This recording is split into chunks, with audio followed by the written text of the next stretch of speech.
ജ്യോതി വിജയകുമാർ, സന്ദീപ് വാര്യർ, രമേശ് പിഷാരടി നിയമസഭാ തെരഞ്ഞെടുപ്പിനുള്ള സ്ഥാനാർത്ഥികളുടെ കരട് പട്ടികയിലെ നേതാക്കൾ ഇവരൊക്കെ. നിയമസഭാ തെരഞ്ഞെടുപ്പിന് കേവലം 8 മാസങ്ങൾ മാത്രം അവശേഷിക്കെ തെരഞ്ഞെടുപ്പ് മുന്നൊരുക്കങ്ങളിലേക്ക് കടന്ന് കോൺഗ്രസ്. വിവിധ മണ്ഡലങ്ങളിലെ സ്ഥാനാർത്ഥികളെ സംബന്ധിച്ച ചർച്ചകൾ പാർട്ടിയിലെ ജില്ലാ നേതൃതലങ്ങളിൽ സജീവമായി. സംസ്ഥാനത്തെ വിവിധ ജില്ലകളിലെ മണ്ഡലങ്ങളിലെ കോൺഗ്രസ് സ്ഥാനാർത്ഥികളെ സംബന്ധിച്ച പ്രാഥമിക കരട് രൂപമായതായി റിപ്പോർട്ട്. പരിചയസമ്പന്നർ, പുതുമുഖങ്ങൾ, താരപരിവേഷമുള്ളവർ തുടങ്ങിയവർ അടങ്ങിയ ലിസ്റ്റിനാണ് രൂപം നൽകിയിട്ടുള്ളത്. Jyothi Vijayakumar, Raju P Nair, Henry Austin junior, Mathew Antony തുടങ്ങിയവർ പട്ടികയിൽ ഇടം പിടിച്ചിട്ടുണ്ട്.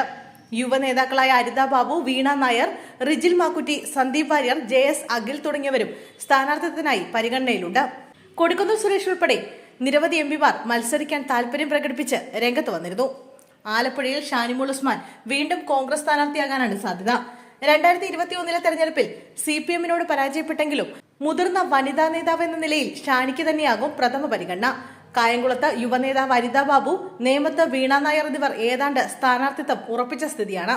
ചങ്ങനാശ്ശേരി കേരള കോൺഗ്രസിൽ നിന്നും കോൺഗ്രസ് തിരിച്ചുപിടിച്ചാൽ മുതിർന്ന നേതാവ് തിരുവഞ്ചൂർ രാധാകൃഷ്ണനെ മത്സരിപ്പിച്ചേക്കും.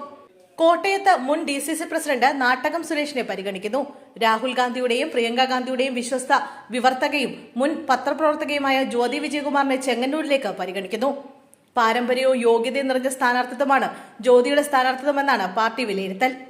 ബിന്ദു കൃഷ്ണയ്ക്കും സ്ഥാനാർത്ഥിത്വം ഉറപ്പാണ്. ദേശീയ തലത്തിൽ പ്രവർത്തിക്കുന്ന ഷമ മുഹമ്മദിനെയും നിയമസഭാ തെരഞ്ഞെടുപ്പിൽ പരിഗണിച്ചേക്കും. പ്രാദേശിക തലത്തിൽ എതിർപ്പുയരാമെങ്കിലും കോൺഗ്രസ് ഹൈക്കമാൻഡിലുള്ള സ്വാധീനം ഷമയ്ക്ക് ഗുണം ചെയ്യും. യുവ സ്ഥാനാർത്ഥികളിൽ ഈഴവ ഭൂരിപക്ഷമുള്ള ഒരു സീറ്റിലേക്ക് M ലിജുവിനെ പരിഗണിക്കുന്നുണ്ട്. യൂത്ത് കോൺഗ്രസ് നേതാക്കളായ റിജിൽ മാക്കുറ്റി, JS അഖിൽ എന്നിവരും ശക്തമായ പരിഗണനയിലുണ്ട്.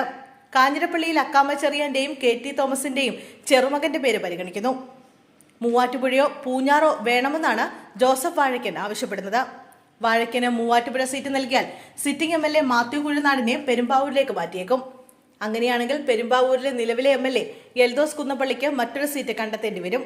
പാലക്കാട് നിയമസഭാ മണ്ഡലത്തിൽ സന്ദീപ് വാര്യർ കോൺഗ്രസ് സ്ഥാനാർത്ഥിയാകുമെന്നാണ് സൂചന. ലൈംഗിക ആരോപണ വിധേയനായ രാഹുൽ മാങ്കൂട്ടത്തിന് വീണ്ടും സീറ്റ് നൽകേണ്ടതില്ല എന്നാണ് പാർട്ടിയിലെ പൊതുവായ ധാരണ. സന്ദീപ് വാര്യരുടെ സംഘടനാ വൈദഗ്ധ്യം പാലക്കാട് മണ്ഡലം നിലനിർത്താൻ ഗുണകരമാകുമെന്നും പാർട്ടി വിലയിരുത്തുന്നു. 2021 കോൺഗ്രസ് സ്ഥാനാർത്ഥികളിൽ 55% പേരും പുതുമുഖങ്ങളായിരുന്നു. 60% പേർ 25-നും 50-നും ഇടയിൽ പ്രായമുള്ളവരായിരുന്നു. സ്ഥിരമായി ചിലർക്ക് സീറ്റ് നൽകുന്നുവെന്ന വികാരം മറികടക്കുക, യുവജനങ്ങളെ കൂടുതൽ ആകർഷിക്കുക എന്നീ ലക്ഷ്യത്തോടെ 2026 നിയമസഭാ തെരഞ്ഞെടുപ്പിലും കഴിഞ്ഞ തവണത്തെ തന്ത്രം തന്നെ കോൺഗ്രസ് തുടർന്നേക്കും.